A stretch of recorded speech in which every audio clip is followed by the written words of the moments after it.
Haleluya, haleluya, haleluya. Shalom, selamat pagi Bapak Ibu, saudara-saudariku dikasih Tuhan. Hari ini tanggal 20 April tahun 2022 ini, saya mengajak Bapak Ibu kembali merenungkan firman Tuhan berkaitan dengan Yesus menampakkan diri kepada para pengikutnya.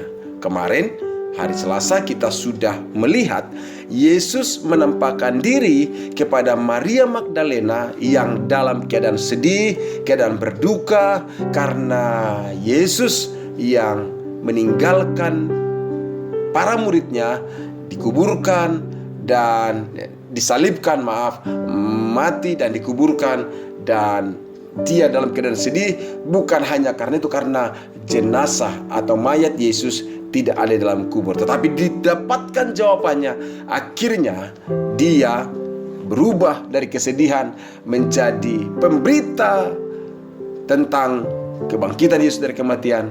Itulah yang disampaikan Yesus karena dia mengasihi murid-muridnya, termasuk wanita yang bernama Maria Magdalena. Dan pada kesempatan ini Bapak Ibu dikasih Tuhan, kita akan melihat kembali Yesus menampakkan diri kepada para murid-muridnya yang sedang berada di dalam ketakutan. Tuliskan dalam Yohanes pasal yang ke-20 ayat 19 sampai 20 dikatakan demikian. Ketika hari sudah malam, pada hari pertama minggu itu berkumpullah murid-murid Yesus di suatu tempat dengan pintu-pintu yang terkunci karena mereka takut kepada orang-orang Yahudi. Pada waktu itu datanglah Yesus dan berdiri di tengah-tengah mereka dan berkata, "Damai sejahtera bagi kamu." Dan sesudah berkata demikian, ia menunjukkan tangannya dan lambungnya kepada mereka. Murid-murid itu bersukacita ketika mereka melihat Tuhan, artinya melihat Yesus Kristus. Dijelaskan dalam ayat ini Bapak Ibu, hari sudah malam pada hari minggu pertama, hari pertama minggu itu. Artinya ini sudah minggu pertama setelah kebangkitan Yesus dari kematian. Murid-murid berkumpul di suatu tempat, tempatnya itu terkunci. Kenapa mereka kunci tempat mereka kumpul di dalam? Mereka berbincang-bincang di dalam, membicarakan tentang semua kejadian yang ada. Yesus disalibkan, Yesus ditangkap, Yesus disalibkan, Yesus dimati, Yesus dikuburkan, dan Yesus bangkit. Mereka mendengar berita tentang bangkit, tapi mereka belum berjumpa dengan Yesus. Mereka membicarakan semuanya itu, tapi di ruangan yang terkunci. Dikatakan karena mereka takut. Iya, wajar saja mereka takut. Kenapa saya katakan takut? Karena kalau Yesus saya ditangkap, dibunuh, dan juga dikuburkan, mereka cemas. Mereka takut kalau mereka pun akan ditangkap pada giliran berikutnya. Bahkan mereka juga bisa dibunuh. Dan mereka ketakutan kepada orang-orang Yahudi yang melakukan penganiayaan dan tindakan yang sangat-sangat brutal kepada Yesus di depan mata mereka. Nah, dan pada waktu mereka berada dalam ruangan tersebut, dikatakan dalam ayat Yohanes pasal 20 tadi, Yesus datang berdiri tengah-tengah mereka. Perhatikan ya, pintu-pintu terkunci, Yesus datang berdiri di tengah-tengah mereka. Dan Yesus berkata, "Damai sejahtera bagi kamu." Dan Yesus menunjukkan tangannya dan lambungnya, bekas lubang paku di tangan, dan lambungnya juga bekas yang ditusuk lambungnya, dan darahnya tercurah dan juga bercampur air waktu dia disalib, di saat dia sudah mati di atas kayu salib tersebut. Dan itu ditunjukkan. Dan bahkan kalau kita dilihat di dalam Lukas pasal 24, Yesus kembali menceritakan bahwa dia akan bangkit, dan ceritakan tentang janji-janjinya bahwa dia akan bangkit dan dia akan mengalami aniaya dan dia akan bangkit pada yang ketiga.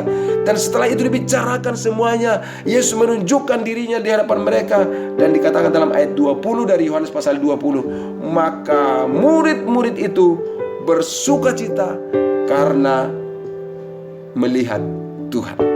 Mereka bersukacita dan ketakutan berubah menjadi damai sejahtera dan sukacita. Artinya Yesus menampakkan diri kepada para murid yang dikuasai oleh ketakutan. Seperti saya katakan tadi, Yesus menampakkan diri kepada Maria Magdalena dalam keadaan sedih dan berduka. Saat ini kita melihat Yesus menampakkan diri kepada murid yang dikuasai ketakutan. Sekali lagi kita bisa melihat di sini betapa Yesus sangat peduli kepada pengikutnya. Tidak dibiarkan dalam kesedihan, tidak dibiarkan juga dikuasai oleh ketakutan. Maka dia datang, sengaja datang menemui murid-muridnya. Dan saya beritahu, Yesus kalau mau datang, kalau mau memberkati, kalau mau menolong, tidak dapat dibatasi oleh apapun. Sama seperti para murid ini. Ruangan mereka kunci, pintu-pintu semua terkunci. Tapi saya beritahu, tidak ada tempat yang tidak dapat dimasuki oleh Yesus. Tidak ada ruang dan waktu yang dapat membatasi Yesus. Dan dia menemui murid-muridnya dan menolong para muridnya. Karena murid-muridnya butuh ditolong. Karena kalau mereka terus dikuasai oleh ketakutan, mereka akan mandul secara produktivitas. Mereka tidak bisa berbuat apa-apa. Tapi kalau mereka sudah mengalami damai sejahtera Tuhan dan sukacita dari Tuhan, mereka menjadi orang-orang yang sungguh-sungguh luar biasa, yang dapat dipakai Tuhan dan dapat berkarya yang luar biasa bagi Tuhan. Dan para murid yang ketakutan tersebut berubah menjadi bersukacita setelah berjumpa dengan Tuhan. Dan saya mau pastikan Bapak Ibu dikasih Tuhan, apapun ketakutan, kecemasan, kebimbangan dalam kehidupan kita, pastikan diri kita mengalami perjumpaan dengan Tuhan Yesus Kristus yang hidup, yang sungguh berkuasa, yang mengalahkan maut itu, akan memberikan damai sejahtera dan sukacita bagi kehidupan kita. Jangan justru menjauhkan diri dari persekutuan dengan Tuhan, tapi justru harus membuka diri bersekutu dengan Tuhan. Tapi yang tidak kalah penting, kalaupun keadaan sepertinya tidak memungkinkan, Yesus bisa menemui untuk memberikan damai sejahtera dan sukacita bagi setiap orang yang membutuhkannya. Kita sebagai pengikutnya adalah pribadi-pribadi yang dikasihi dan dipedulikan oleh Yesus Kristus. Oleh karena itu, saudara-saudariku, Yesus yang sama tetap memiliki kepedulian pada setiap orang yang berada dalam ketakutan. Dia peduli kepada murid-muridnya dalam keadaan ketakutan. Saya mau sampaikan, dia juga peduli kepada saudara, kepada saya, apapun yang menyebabkan ketakutan tersebut. Ketakutan itu memang banyak hal penyebabnya. Bisa juga ketakutan karena dosa. Tapi kalau kita datang kepada Yesus, memohon pengampunannya, dia juga mengampuni kita. Bisa juga ketakutan itu karena pergumulan, kesulitan. Tapi kalau kita datang kepada dia, memohon pertolongannya, dia juga akan menolong kita. Dia mengampuni, dia juga menolong kita. Dan saudaraku dikasih Tuhan, maka kita bersyukur, kita berbahagia ada Yesus yang hidup, yang peduli, dan yang mengasihi kita. Memang Bapak Ibu dikasih Tuhan, sekali lagi saya katakan, ada banyak hal yang menyebabkan ketakutan menguasai hidup seseorang. Sama seperti para murid-murid. Mengapa mereka sih ketakutan? Karena mereka melihat secara langsung kebrutalan dan kejahatan yang terjadi. Dan itu diperlakukan terhadap guru mereka. Pasti mereka tidak mudah menerima semua itu. Yesus yang tidak bersalah, Yesus yang selalu melakukan kebaikan, Yesus selalu melakukan pertolongan kepada orang-orang membutuhkan, tapi dianiaya, dibenci oleh para tokoh-tokoh Yahudi pada saat itu, disalibkan.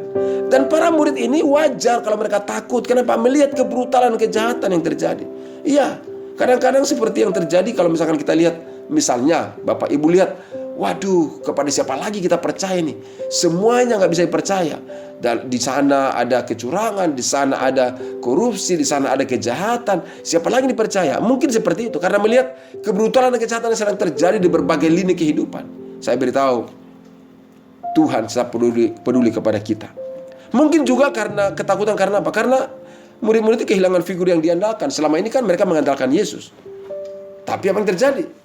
Yesus sudah ditangkap, Yesus sudah disalibkan, Yesus sudah mati dan dikuburkan.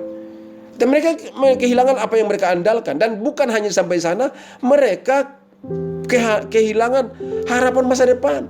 Mereka tadinya mengharapkan Yesus yang membawa mereka untuk menjalani kehidupan yang lebih baik, tapi Yesus sudah tidak ada. Bahkan diberitakan sudah bangkit. Mereka membicarakan itu tapi dalam keadaan ketakutan. Tapi saya beritahu Bapak Ibu kasih Tuhan, semuanya pada saat itu, di malam itu, di malam pada hari pertama minggu itu, mereka yang masih dalam ketakutan berubah menjadi orang-orang yang mengalami damai sejahtera, mengalami sukacita dari Tuhan, karena Yesus datang menemui mereka Yesus datang menunjukkan diri kepada mereka. Dan berdasarkan kisah ini Bapak Ibu dikasih Tuhan, perjumpaan dengan Yesus mengubah ketakutan menjadi sukacita. Perjumpaan dengan Yesus mengubah ketakutan menjadi damai sejahtera. Karena apa? Karena mereka melihat Yesus yang sungguh-sungguh bangkit, hidup dan berkemenangan. Saya beritahu ibu bapak dikasih Tuhan, mengingatkan kita semuanya, Yesus sungguh-sungguh bangkit dari kematian. Yesus sungguh-sungguh ada, bersedia dan mau menolong kita. Itulah sebabnya apapun menjadi ketakutan, apapun yang menjadi kebimbangan, apapun menjadi kecemasan yang sedang terjadi di dalam hati saudara-saudaraku pada kesempatan ini, saya beritahu, jangan takut, jangan bimbang. Datang kepada Tuhan, alami damai sejahteranya, alami sukacitanya. Kalau para murid ini setelah berjumpa dengan Yesus mengalami sukacita dan mengalami damai sejahtera Tuhan, doa dan harapan saya, Bapak dan Ibu juga mengalaminya hari ini. Hari ini, saat ini, damai sejahtera dan sukacita Tuhan mengalir. Serahkan semuanya kepada Tuhan, Dia yang akan menyelesaikannya. Serahkan semua kepada Tuhan, Dia yang akan menolong kita. Jika ketakutan itu karena dosa, saya katakan sekali lagi, datang kepada Yesus memohon ampunannya. Jika ketakutan itu karena persoalan pergumulan atau karena sakit penyakit, datang kepada Yesus mohon pertolongannya dan minta supaya Dia mengampuni kita dari segala dosa-dosa kita. Minta supaya Dia menolong kita dalam segala persoalan-persoalan kita. Dan saya percaya Dia adalah pribadi yang sama, yang selalu memberikan damai sejahtera dan sukacita bagi orang-orang yang berada dalam ketakutan, termasuk saudara dan saya. Tuhan Yesus memberkati kita semuanya. Hari ini saya mengajak kita berdoa bersama-sama. Mari kita berdoa. Bapa, dalam nama Yesus, terima kasih ya Tuhan. Pagi hari ini kami bisa kembali melihat kepedulian dan kasih-Mu yang begitu luar biasa. Setelah kebangkitan dari kematian, Engkau menunjukkan diri-Mu kepada Maria Magdalena dalam keadaan sedih. Dan saat ini juga kami bisa melihat Engkau menampakkan diri-Mu kepada murid-murid-Mu yang sedang berada dalam ketakutan. Dan pada saat itu mereka mengalami damai sejahtera, mengalami sukacita karena mengalami perjumpaan dengan Tuhan. Itulah sebabnya ya Tuhan, pagi hari ini kami juga berdoa, membawa kehidupan kami kepadamu. Tuhan, tolong kami supaya kami tidak dikuasai ketakutan, supaya kami tidak dikuasai oleh kebimbangan, tapi dikuasai oleh damai sejahtera dan sukacita karena kami mengalami perjumpaan dengan Tuhan. Tuhan, tolong kami. Hamba berdoa dalam nama Yesus, menyerahkan setiap saudara-saudaraku yang mengalami pergumulan, persoalan, permasalahan yang mereka alami. Bawalah mereka semuanya untuk mengalami perjumpaan dengan Engkau ya Tuhan, sehingga damai sejahtera-Mu, sukacita-Mu menguasai hidup mereka, sehingga dalam segala pergumulan yang ada, kesulitan yang ada, mereka tidak gentar, mereka tidak takut, tapi mengalami kemenangan demi kemenangan di dalam Yesus Kristus. Hamba berdoa dalam nama Yesus, jika ada dalam keadaan sakit, hari ini Tuhan jamah sembuhkan. Yang dalam keadaan pemulihan kesehatan, Tuhan jamah dan pulihkan secara sempurna dalam nama Yesus. Setiap obat-obatan, setiap upaya yang dilakukan untuk kesembuhan, Tuhan campur tangan, Tuhan memberkati. Semua berlangsung dalam kehendak-Mu. Dalam nama Yesus Kristus hamba berdoa, Tuhan jamah bagi setiap mereka yang mengalami pergumulan ekonomi, bisnis, Tuhan juga campur tangan, tolong di dalam nama Yesus Kristus. Sekali lagi, sembuhkan yang sakit di dalam nama Yesus Kristus. Yang mendengarkan renungan ini, hamba berdoa dalam nama Yesus, Tuhan jamah, Tuhan sembuhkan dalam nama Yesus. Pergumulan secara ekonomi, Tuhan tolong. Dan hamba berdoa, singkirkan segala ketakutan, singkirkan segala kebimbangan, gantikanlah dengan sukacita dan damai sejahtera. Di dalam nama Yesus, damai sejahtera, sukacita Tuhan mengalir pada pagi hari. Terima kasih Bapa, kami sambut hari ini dengan sukacita, dengan hati yang berharap dan bersandar kepada Tuhan, senantiasa mengalami perjumpaan dengan Tuhan, dan damai sejahtera-Mu dan sukacita-Mu melingkupi hidup kami. Segala ketakutan disingkirkan di dalam nama Tuhan Yesus Kristus. Terima kasih Tuhan, kami serahkan masa depan kami, keluarga kami, dan juga kehidupan kami ke dalam tangan Tuhan yang adalah Tuhan yang peduli kepada kami, yang kami kenal dan kami sembah. Di dalam nama Tuhan Yesus Kristus kami berdoa. Haleluya. Amin. Ibu dan Bapak dikasih Tuhan, itulah renungan dan doa kita pagi hari ini. Tuhan peduli kepada orang-orang yang ketakutan, dikuasai oleh ketakutan, dan Tuhan memberikan damai sejahtera dan sukacita bagi mereka. Kiranya Bapak Ibu juga mengalaminya saat ini dalam nama Yesus. Dan saya sampaikan juga, jika Bapak Ibu memiliki pergumulan dan doa yang membutuhkan dukungan dari kami, kirimkan melalui nomor WA di podcast ini, dan kita akan doakan damai sejahtera dan sukacita Tuhan melingkupi kehidupan Bapak Ibu dan keluarga. Dan juga Jika Bapak Ibu mengalami berkat-berkat Tuhan, tuliskanlah di kolom komentar di podcast ini, supaya yang lain menyaksikan atau mendengarkan podcast ini, mereka juga diberkati. Itulah sebabnya saya juga meminta kerjasama Bapak Ibu, kirimkanlah podcast ini kepada teman-teman kita, karena 15 menit yang mengubahkan ini akan memberkati setiap orang yang mendengarkannya. Tuhan Yesus memberkati dan senantiasa memberikan damai sejahtera, sukacitanya bagi kita semuanya. Shalom. Amin.